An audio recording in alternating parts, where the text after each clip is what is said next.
សួងការពារជាតិប្រកាសប្រឆាំងដាច់ខាតចំពោះជនណាដែលធ្វើឲ្យប៉ះពាល់ដល់កិត្តិយសនិងសេចក្តីថ្លៃថ្នូររបស់កងកម្លាំងប្រដាប់អាវុធគណៈបរិះម្នាក់បានរិះគន់អគ្គមេបញ្ជាការរងនិងជាមេបញ្ជាការកងទ័ពជើងគោកលោកហ៊ុនម៉ាណែតថាបានអំណាចដោយសារឪពុកមិនមែនបានដោយសមត្ថភាពការប្រកាសនេះធ្វើឡើងតាមរយៈសេចក្តីថ្លែងការណ៍ចុះថ្ងៃទី23ខែមករាឆ្នាំ2023របស់ក្រសួងការពារជាតិបង្ហោះនៅលើទំព័រ Facebook ផ្លូវការនៅថ្ងៃទី24ខែមករានិងបន្ទាប់ពីថ្មីមានការចែកចាយវីដេអូបន្តគ្នានៅលើបណ្ដាញសង្គម Facebook ករណីបុរសម្នាក់ដែលស្លៀកពាក់ឯកសណ្ឋានកងកម្លាំងផ្កាយ3និងមានឈ្មោះនៅលើស្លាកអាវថាឡុងសកុនធីរៈរិះគន់លោកហ៊ុនម៉ាណែតថាបានអំណាចដោយសារឪពុកត្រួសត្រាយផ្លូវមិនមែនបានពីសមត្ថភាពខ្លួនឯងផ្ទាល់បុគ្គលឈ្មោះឡុងសកុនធីរៈបានរៀបរាប់ក្នុងវីដេអូនោះថាលោកហ៊ុនម៉ាណែតបានរៀនសូត្រនៅសាលាបណ្ឌិតសភាយោធា West Point នៅសហរដ្ឋអាមេរិកនិងបានរៀនថ្នាក់បណ្ឌិតនៅប្រទេសអង់គ្លេសថែមទៀតយ៉ាងណាលោកថាបើទោះទទួលបានការសិក្សាខ្ពស់ក៏ពិតមែនប៉ុន្តែលោកហ៊ុនម៉ាណែតមិនបានឋានៈទូនីតិនិងអំណាចតាមរយៈសមត្ថភាពខ្លួនឯងឡើយពលគឺបានមកពីការបើកផ្លូវរបស់ឪពុកគឺលោកនាយរដ្ឋមន្ត្រីហ៊ុនសែនលោកបន្តថាលោកហ៊ុនម៉ាណែតបានដាក់ទូនីតិខ្លួនឯងជាឯកឧត្តមបណ្ឌិតជាដើមទាំងដែលឪពុកជាអ្នកប្រព្រឹត្តឧក្រិដ្ឋកម្មដើរបង្ករឿងចោទប្រកាន់និងលាបពណ៌អ្នកដទៃបរិះម្នាក់នេះបន្ថែមថាលោកមិនសរសើរនៅអំណាចដែលលោកហ៊ុនម៉ាណែតមានក្នុងដៃទេព្រោះអំណាចនេះបានពីឪពុកដែលដើរជិះជាន់អ្នកដទៃគំរាមកំហែងប្រមាថនិងចាប់គេដាក់គុកក្រោយវីដេអូនោះត្រូវបានចែករំលែកបន្តគ្នាអ្នកនាំពាក្យក្រសួងការពារជាតិបញ្ជាក់ថាបុគ្គលឈ្មោះឡុងសកុនធីរៈបានក្លែងបន្លំឯកសណ្ឋានយោធានិងឋានន្តរស័ក្តិនាយទាហានជាន់ខ្ពស់កម្ពុជាហើយចេញវីដេអូប្រមាថធ្វើឲ្យប៉ះពាល់យ៉ាងធ្ងន់ធ្ងរដល់កិត្តិយសអគ្គមេបញ្ជាការរងនិងជាមេបញ្ជាការកងទ័ពជើងគោកលោកហ៊ុនម៉ាណែតនិងឪពុករបស់លោកគឺលោកហ៊ុនសែនព្រមទាំងថ្នាក់ដឹកនាំដទៃទៀតប្រពន្ធដដែលថ្កោលទោសយ៉ាងដាច់អហង្ការដោយចាត់ទុកទង្វើរបស់បុគ្គលឈ្មោះឡុងសកុនធីរៈជាបុគ្គលពាលក្រៅសង្គមដោយញុះញង់ការគ្រងឯកសណ្ឋានយោធាដោយខុសច្បាប់ធ្វើឲ្យប៉ះពាល់ដល់សន្តិសុខនិងសេចក្តីថ្លៃថ្នូររបស់កងយោធពលខេមរៈភូមិន្ទក្រសួងការពារជាតិថានេះជាអំពើល្មើសច្បាប់ដ៏ធ្ងន់ធ្ងរបំផុតមិនអាចលើកលែងឲ្យបានអ្នកនាំពាក្យក្រសួងការពារជាតិអំពាវនាវសាធារណជនកុំចែកចាយបន្តនៅវីដេអូរបស់បុគ្គលរូបនេះនិងបានប្រាប់ស្ថាប័នមានសមត្ថកិច្ចចាត់វិធានការផ្ដន្ទាទោសជននេះតាមផ្លូវច្បាប់VOD បានតាក់ទងសុំការអធិប្បាយបន្ថែមពីអ្នកនាំពាក្យក្រសួងការពារជាតិកម្ពុជាលោកឈុំសុជាតិប៉ុន្តែទូរស័ព្ទចូលគ្មានអ្នកទទួលយ៉ាងណាពាក់ព័ន្ធករណីនេះដែរអគ្គបញ្ជាការដ្ឋាននៃកងយុទ្ធពលខេមរៈភូមិន្ទក៏បានចេញញត្តិថ្កោលទោសចុះថ្ងៃទី23ខែមករាឆ្នាំ2023ដោយបង្ហោះនៅលើទំព័រ Facebook ផ្លូវការនៅថ្ងៃដដែលនោះញត្តិថ្កោលទោសដែលមានខ្លឹមសារស្រដៀងគ្នានឹងសេចក្តីថ្លែងការណ៍របស់ក្រសួងការពារជាតិដែរនោះលើកឡើងដោយចាត់ទុកទង្វើរបស់បុគ្គលឡុងសកុនធីរៈថាបង្កអសន្តិសុខជាតិនិងធ្វើឲ្យប៉ះពាល់ដល់សេចក្តីថ្លៃថ្នូររបស់កងយុទ្ធពលខេមរៈភូមិន្ទគឺជាអំពើល្មើសច្បាប់មិនអាចលើកលែងឲ្យបានអ្នកនាំពាក្យអគ្គបញ្ជាការដ្ឋាននៃក្រសួងការពារជាតិលោកថោងសូលីម៉ូប្រាប់ VOD នៅថ្ងៃទី24ខែមករានេះថាអគ្គមេបញ្ជាការកងយុទ្ធពលខេមរៈភូមិន្ទបានថ្កោលទោសចំពោះបុគ្គលឡុងសកុនធីរៈហើយថានឹងប្តឹងបុគ្គលរូបនេះទៅតុលាការផងដែរនៅពេល VOD សុំការបញ្ជាក់ថាតើបុគ្គលឈ្មោះឡុងសកុនធីរៈនេះធ្លាប់ជាកងកម្លាំងឬមន្ត្រីកម្ពុជាពីមុនមកឬយ៉ាងណាប៉ុន្តែគេដឹងថាលោកសកុនធីរៈបច្ចុប្បន្នមានអាស័យដ្ឋាននៅក្រៅប្រទេសអ្នកនាំពាក្យអគ្គបញ្ជាការដ្ឋានលោកថោងសូលីម៉ូអះអាងថាបុគ្គលនេះមិនធ្លាប់ជាកងកម្លាំងទេជាមួយគ្នានេះប្អូនប្រុសបង្កើតរបស់លោកហ៊ុនម៉ាណែតគឺលោកហ៊ុនម៉ាណីបានលើកឡើងនៅលើទំព័រ Facebook កាលពីថ្ងៃច័ន្ទដោយចាត់ទុកទង្វើនេះថាជាការប្រមាថដែលមិនអាចទទួលយកបានលោកថាក្នុងនាមជាប្អូនពាក្យសម្ដីទាំងនេះបានប៉ះពាល់ដល់អារម្មណ៍និងមនោសញ្ចេតនាលោកផ្ទាល់ដែលជាសមាជិកគ្រួសារតែមួយអ្នកប្រឹក្សាយោបល់ផ្នែកអភិវឌ្ឍផ្នែកគំនិតនិងការស្រាវជ្រាវលោកសេកសុជាតិមានប្រសាសន៍ថាលោកគាំទ្រចំពោះសេចក្តីថ្លែងការណ៍របស់ក្រសួងការពារជាតិបើសិនជាមានជនណាក្លែងបន្លំឯកសណ្ឋានកងកម្លាំងហើយប្រព្រឹត្តអំពើមិនគប្បីណាមួយធ្វើឲ្យប៉ះពាល់ដល់រដ្ឋាភិបាលនោះលោកថារឿងនេះគួរតែមានការចាត់វិធានការយ៉ាងណាលោកស្នើក្រសួងការពារជាតិគួរតែវេកមុខជនបរិហារនោះថាតើគាត់ជាអ្នកក្លែងបន្លំមែនឬមានឋានន្តរស័ក្តិត្រឹមត្រូវក្នុងជួររដ្ឋាភិបាលដើម្បីបកស្រាយបញ្ជាក់នៅសមាជិកភាពឲ្យបានច្បាស់លាស់អ្នកជំនាញផ្នែកការស្រាវជ្រាវរូបនេះថាបើសិនរកឃើញថាបុគ្គលនោះជាជនក្លែងបន្លំវាជារឿងមួយដែលក្រសួងការពារជាតិគួរពិចារណាពីមូលហេតុដែលនាំឲ្យបុគ្គលនៅក្រៅស្ថាប័នអាចប្រើប្រាស់នៅសម្លៀកបំពាក់ឬសម្ភារៈជាអត្តសញ្ញាណរបស់ក្រសួងបានបែបនេះលោកសេកសុជាតិថានេះមិនមែនជាលើកទី1ទេដែលមានគេប្រើឯកសណ្ឋានក្លែងបន្លំខណៈកន្លងទៅបុគ្គលខ្លះបានប្រើអត្តសញ្ញាណនេះបោកប្រាស់ដែលអាចបង្កហានិភ័យឬផលប៉ះពាល់ដល់ពលរដ្ឋដូច្នេះគួរមានការបកស្រាយឲ្យច្បាស់នៅការប្រើឯកសណ្ឋានកុំឲ្យមានការភ័ន្តច្រឡំយើងគិតថារឿងអីក៏ដោយយើងគួរតែពិចារណាហើយយើងក៏ចង់ឃើញកងយោធពលខេមរៈភូមិន្ទកម្ពុជាមានភាពអព្យាក្រឹតធ្វើយ៉ាងម៉េចគ្រប់ទៅតាមរដ្ឋធម្មនុញ្ញហើយកុំប្រើប្រាស់នៅអធិពលខុសអំពីអ្វីដែលមានចែងនៅក្នុងលក្ខន្តិកៈឬក៏បទបញ្ជារបស់ កងយុទ្ធពលខេមរៈភូមិន្ទក៏ដូចជារដ្ឋធម្មនុញ្ញពីព្រោះយើងដឹងហើយថាយើងជាកងទ័ពរបស់ជាតិមិនមែនជាកងទ័ពរបស់ក្រុមឬក៏បកពួកណាមួយនោះទេយើងគឺជាអ្នកការពារជាតិយើងមិនមែនជាអ្នកការពារបុគ្គលឬក៏ជាអ្នកការពារគ្រួសារមួយនៅក្នុងចំណោមគ្រួសាររាប់លានអ្នកនៅក្នុងប្រទេសកម្ពុជាយើងដែរបាទ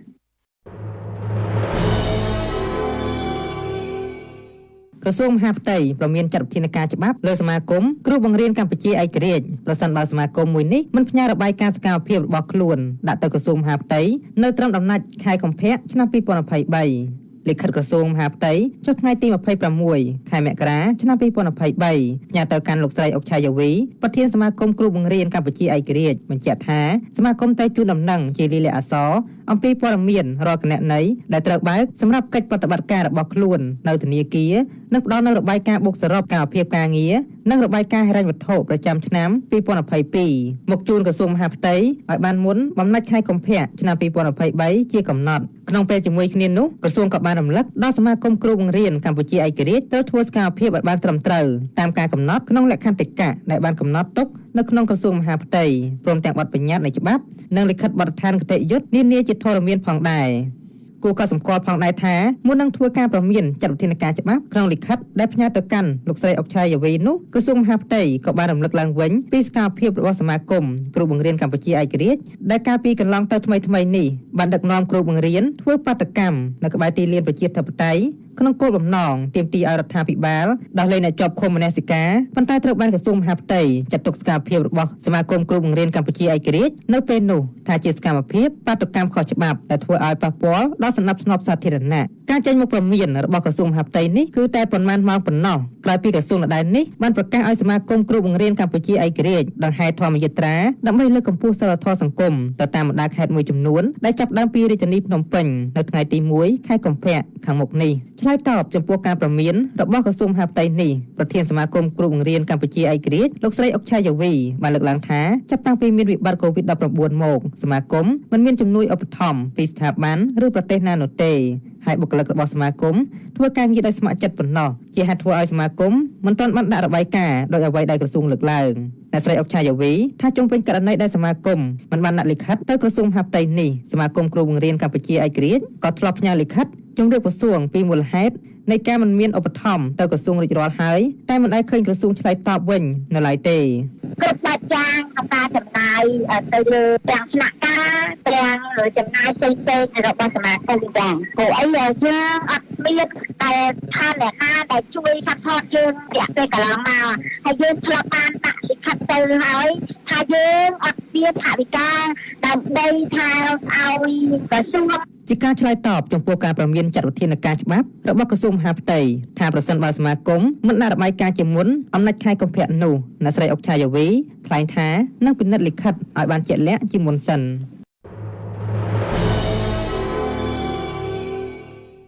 លោកនាយរដ្ឋមន្ត្រីហ៊ុនសែនបានចេញបញ្ជាទៅរដ្ឋមន្ត្រីក្រសួងព័ត៌មានឲ្យពង្រឹងវិជ្ជាជីវៈអ្នកសារព័ត៌មានអនឡាញក្រោយពីមានការរិះគន់អរិយាប័ត្រលោកសុវណ្ណរិទ្ធីចាងវាងសារព័ត៌មានអនឡាញដែលបានស្ដីបន្ទោសអ្នកជួយលើកម៉ូតូជនរងគ្រោះនៅក្នុងគ្រោះថ្នាក់ចរាចរណ៍មួយនៅលើស្ពានជ្រោយចង្វាកាលពីពេលថ្មីនេះនៅដើមសប្តាហ៍នេះមានគ្រោះថ្នាក់ចរាចរណ៍មួយបានកើតឡើងនៅលើស្ពានជ្រោយចង្វាក្នុងរាជធានីភ្នំពេញដោយម៉ូតូមួយគ្រឿងជិះគ្នា2នាក់ទៅបុកម៉ូតូកង់3ដែលធ្វើដំណើរស្របទិសគ្នាគ្រោះថ្នាក់នេះបណ្ដាលឲ្យអ្នកបើកបរម៉ូតូម្នាក់សន្លប់ដោយឡែកបុរសម្នាក់ដែលឃើញហេតុការណ៍បានឈប់ម៉ូតូទម្លាក់កូននិងប្រពន្ធចុះហើយស្ទុះទៅលើកម៉ូតូជនរងគ្រោះចេញពីគន្លងផ្លូវដែលកំពុងតែមានចរាចរណ៍ឆ្លងកាត់ក៏ប៉ុន្តែនៅក្នុងហេតុការណ៍នោះក្រុមលោកសុវណ្ណរិទ្ធីដែលចុះផ្សាយផ្ទាល់បានស្ដីបន្ទោសទៅដល់បុរសនោះថាការលើកម៉ូតូជនរងគ្រោះចេញពីកន្លែងកើតហេតុគណៈមន្ត្រីជំនាញមិនទាន់វាស់វែងនៅឡើយថាជាទង្វើខុសច្បាប់ព្រោះធ្វើឲ្យបាត់ដាននៅកន្លែងកើតហេតុបង្កជាផលលំបាកដល់មន្ត្រីជំនាញនៅក្នុងការវាស់វែងសម្រាប់ធ្វើកំណត់ហេតុដើម្បីផ្ដល់យុត្តិធម៌ដល់ភាគីពាក់ព័ន្ធជាការកត់សម្គាល់បើទោះបីជាបរិះលើកម៉ូតូជនរងគ្រោះនោះបានលើកដៃសំពះសុំទោសជាច្រើនដងក៏ដោយតែក្រុមលោកសុវណ្ណរិទ្ធីនៅតែបន្តស្ដីបន្ទោសនិងបានចោទសួរថាតើការសុំទោសនោះចេញពីចិត្តពិតប្រាកដដែរឬក៏អត់បើទៅលើកម៉ូតូគាត់វាខុសច្បាប់បើយល់ខ្ញុំនិយាយអត់ខ្ញុំដឹងខ្ញុំខុសច្បាប់តែខ្ញុំសុំទោសដែរបងឯងមិនតែខ្ញុំឃើញសុំទោសបងឯងខ្ញុំអត់ស្ម័គ្រទេខ្ញុំជួយមិនអើ លោកនិរន្តរីហ៊ុនសែននៅក្នុងពិធីចែកសញ្ញាបត្រដល់និស្សិតនៅសាកលវិទ្យាល័យមួយក្នុងរាជធានីភ្នំពេញនៅព្រឹកថ្ងៃពហុនេះហាក់បានបង្ហាញការហួសចិត្តចំពោះឥរិយាបថរបស់ក្រុមអ្នកសារព័ត៌មានដែលបានចុះទៅផ្សាយផ្ទាល់នៅកន្លែងកើតហេតុនេះដោយលោកថាអ្នកកាសែតគ្មានសិទ្ធិអ្វីទៅគំរាមកំហែងដោយសកម្មភាពដែលបានកើតឡើងនោះទេលោកគូបញ្ជាក់ថាអ្នកសារព័ត៌មានមិនមែនជានគរបាលយុតិធធទេហើយមួយវិញទៀតលោកថានៅលើស្ពានរឿងខុសត្រូវຕົកនៅពេលក្រោយតែរឿងសង្គ្រោះមនុស្សនិងបញ្ជាការកកស្ទះលើស្ពានជារឿងចាំបាច់មុនគេដើម្បីបញ្ជាគ្រោះថ្នាក់ធ្ងន់ធ្ងរនៅលើស្ពានដែលបញ្ហានេះលោកបញ្ជាទៅរដ្ឋមន្ត្រីក្រសួងព័ត៌មានលោកខៀវកញ្ញរិទ្ធឲ្យពង្រឹងវិជ្ជាជីវៈពួកគេឡើងវិញឥឡូវកញ្ញរិទ្ធរមុំហៅអ្នកអនឡាញទាំងប្រមាណទៅចូលអប់រំខុសម្នាក់ឲ្យទៅទទួលបទពិសោធន៍ទាំងអស់គ្នាលោកឯងជាមេ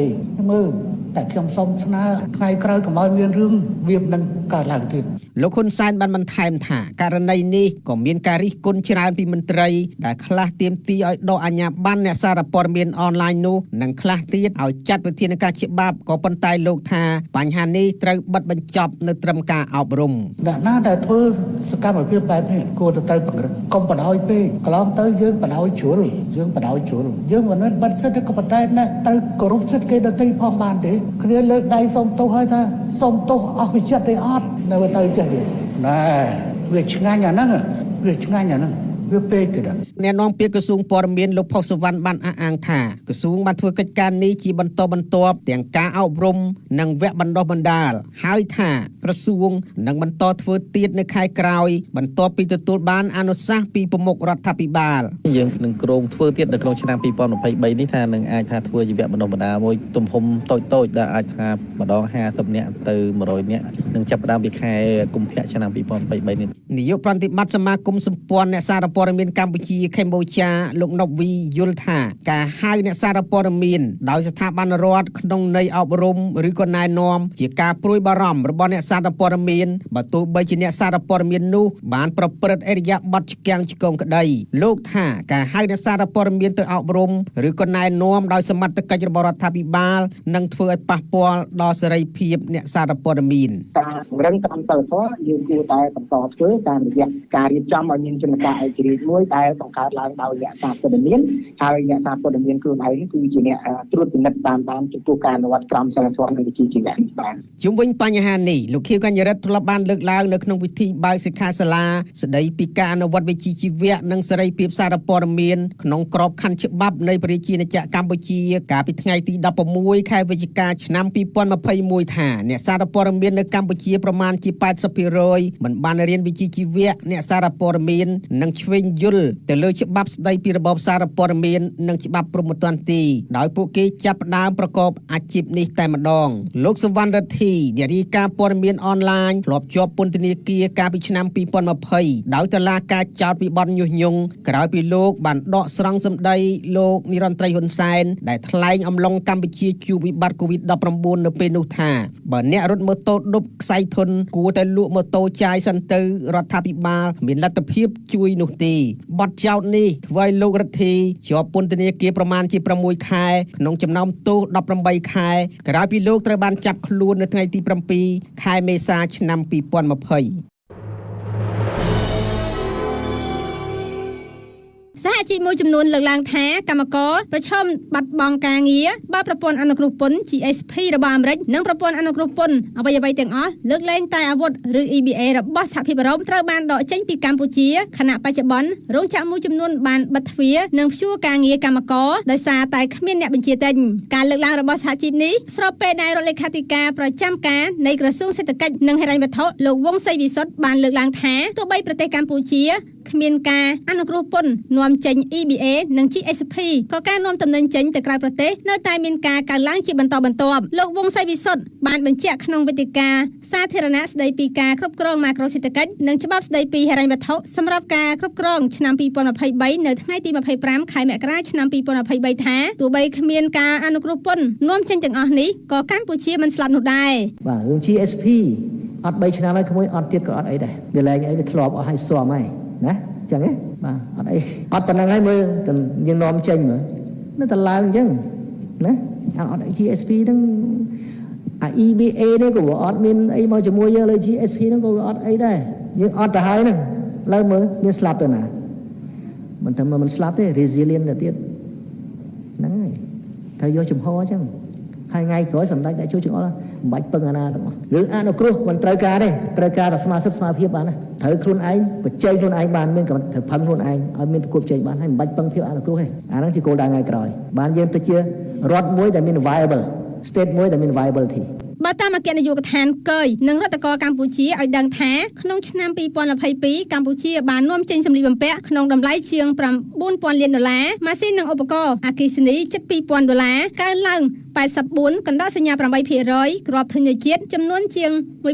$1,200ថយចុះ3កណ្ដោសញ្ញា 7% និងស្បែកជើងចំនួន$1,700 លានបានកើនឡើង24កណ្ដោសញ្ញា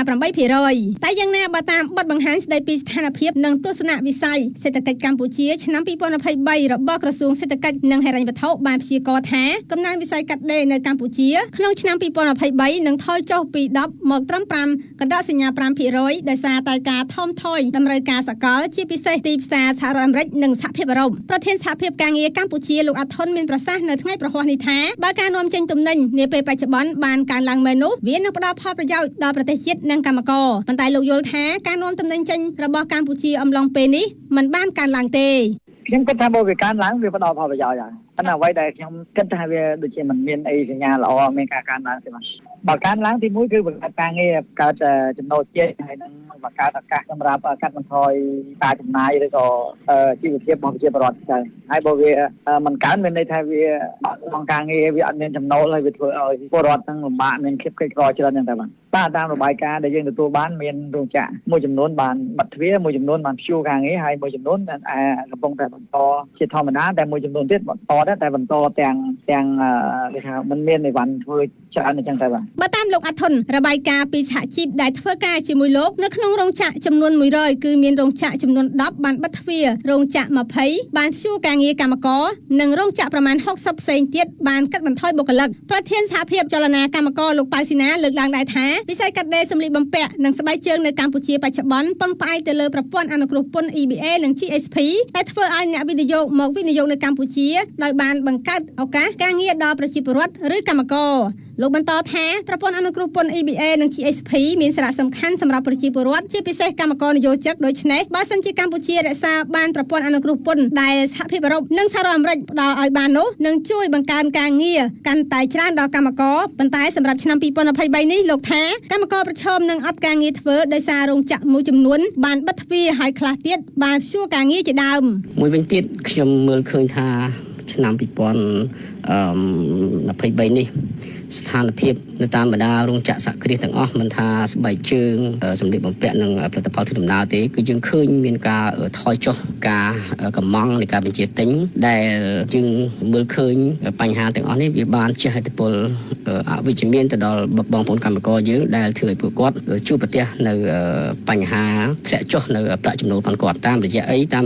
រោងចក្រមួយចំនួនយើងឃើញថ្មីនេះមានការបិទទ្វារហើយរោងចក្រខ្លះទៀតមានការព្យួរការងារហើយរោងចក្រខ្លះទៀតទោះបីធ្វើការធម្មតាក៏ដោយប៉ុន្តែมันមានការធ្វើការពេញលេញទេដូច្នេះទាំងអស់នេះវានឹងប៉ះពាល់ទៅដល់ប្រាក់ចំណូលរបស់បងប្អូនកម្មករបញ្ហាប្រឈមផ្សេងទៀតធ្វើឲ្យអ្នកបញ្ជាទិញធ្លាក់ចុះនោះលោកថាដោយសារកត្តាសង្គ្រាមរុស្ស៊ីនិងអ៊ុយក្រែនការផ្ទុះឡើងនៃជំងឺ COVID-19 ដែលធ្វើឲ្យអ្នកបញ្ជាទិញពិបាកក្នុងការសម្រេចចិត្តហើយបញ្ហាទាំងអស់បណ្ដាប្រទេសផ្សេងទៀតក៏បានជួបប្រទះដែរលោកបង្ហាញការព្រួយបារម្ភពីការអត់ការងារធ្វើរបស់កម្មករនាពេលខាងមុខដោយសារកង្វះអ្នកបញ្ជាទិញដែលធ្វើឲ្យរោងចក្រខ្លះប្រឈមនឹងការបិទទ្វារលោកប៉ៅស៊ីណាបន្តថាបើសិនជាកម្ពុជាបាត់បង់ EBA និង GSP នឹងធ្វើឲ្យកម្ពុជាប្រឈមខ្លាំងដោយធ្វើឲ្យអ្នកវិនិយោគលើវិស័យកាត់ដេរសម្លៀកបំពាក់ស្បែកជើងព្រមទាំងផលិតផលធ្វើដំណើរងាកចេញពីកម្ពុជាគេអាចនឹងងាកចេញពីកម្ពុជាទៅស្វែងរកប្រទេសណាដែលប្រទេសនោះផ្ដល់ប្រព័ន្ធអនុគ្រោះពន្ធសម្រាប់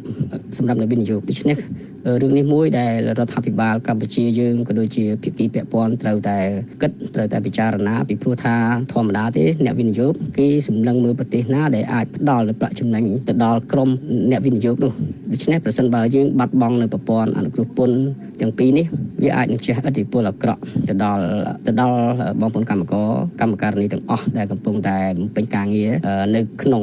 វិស័យនេះបាទសូមអរគុណចំណែកអគ្គលេខាធិការរងសមាគមរោងចក្រកាត់ដេរកម្ពុជាហៅកាត់ថាជីម៉ាក់លោកកាំងម៉ូនីកាបាន ប្រាប់ VOD តាមប្រព័ន្ធ Telegram ថាកំណើននៃវិស័យកាត់ដេរសម្លៀកបំពាក់នៅកម្ពុជាអាចធ្លាក់មកទាបជាងអ្វីដែលក្រសួងបានព្យាករណ៍ដោយសារការនាំចេញទៅទីផ្សារខាងក្រៅជាពិសេសទីផ្សារអាមេរិក សហភាពអឺរ៉ុប អង់គ្លេស កាណាដា និងជប៉ុនជាដើមបានថយចុះប្រព័ន្ធអនុគ្រោះពន្ធ GSP របស់សហរដ្ឋអាមេរិកត្រូវបានផ្អាកតាំងពីឆ្នាំ 2020 រហូតមកដល់បច្ចុប្បន្ននេះខណៈប្រព័ន្ធអនុគ្រោះពន្ធ EBA របស់សហភាពអឺរ៉ុបបានបាត់បង់អស់ 20% សហភាពអឺរ៉ុបក៏បានប្រមានដែរថាប្រព័ន្ធអនុគ្រោះពន្ធនៅសល់ 80% ទៀតអាចនឹងបាត់បង់បើសហភាពអឺរ៉ុបរកឃើញថាការបោះឆ្នោតនាពេលខាងមុខមិនប្រព្រឹត្តទៅដោយសេរីត្រឹមត្រូវនិងយុត្តិធម៌